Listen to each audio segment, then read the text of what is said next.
দুদিনীয়া ভ্ৰমণসূচীৰে কোকৰাঝাৰত উপস্থিত হোৱা অসমৰ মুখ্যমন্ত্ৰী ডক্টৰ হিমন্ত বিশ্ব শৰ্মাই আজি কোকৰাঝাৰ মেডিকেল কলেজ আৰু হস্পিটেল পৰিদৰ্শন কৰে।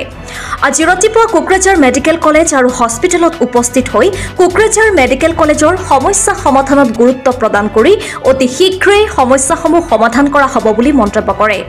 মুখ্যমন্ত্ৰীয়ে চিকিৎসক নাৰ্ছৰ কোৱাৰ্টাৰ আৰু MRI মেচিনৰ প্ৰয়োজনীয়তা থকা বুলি মন্তব্য কৰিছে।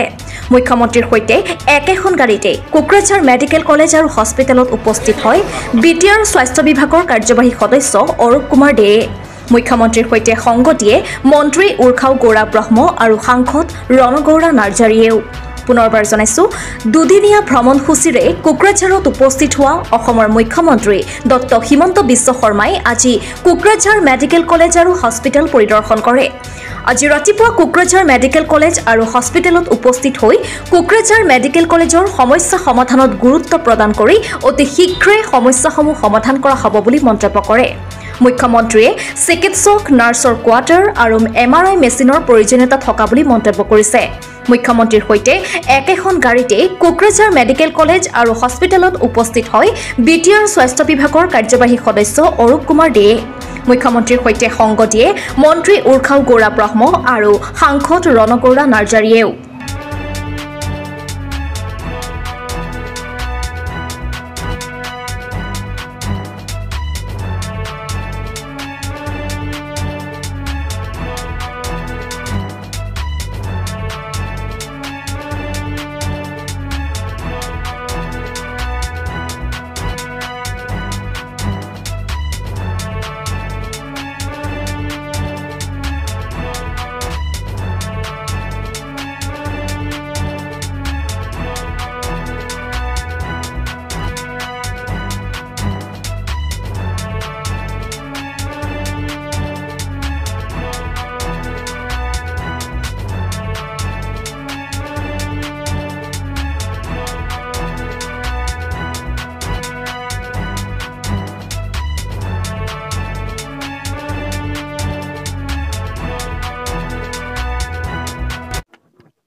মন্ত্ৰী উৰ্খাও গৌৰা ব্ৰহ্মা আৰু সাংসদ ৰণগৌৰা ডাঙৰীয়াৰ সৈতে মই কোকৰাঝাৰ মেডিকেল কলেজ পৰ্যবেক্ষণ কৰিলোঁ।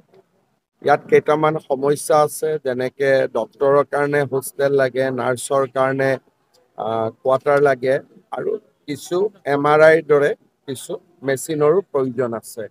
মই গোটেইখিনি বুজি লৈছোঁ আৰু সোনকালে গোটেইকেইটা সমস্যাৰ সমাধান মাদাৰ এণ্ড চাইল্ডো আছে, গতিকে বিল্ডিংটো ৰেডিয়ে হৈ আছে, গতিকে গোটেইখিনি মই লাহে লাহে কৰি দিম।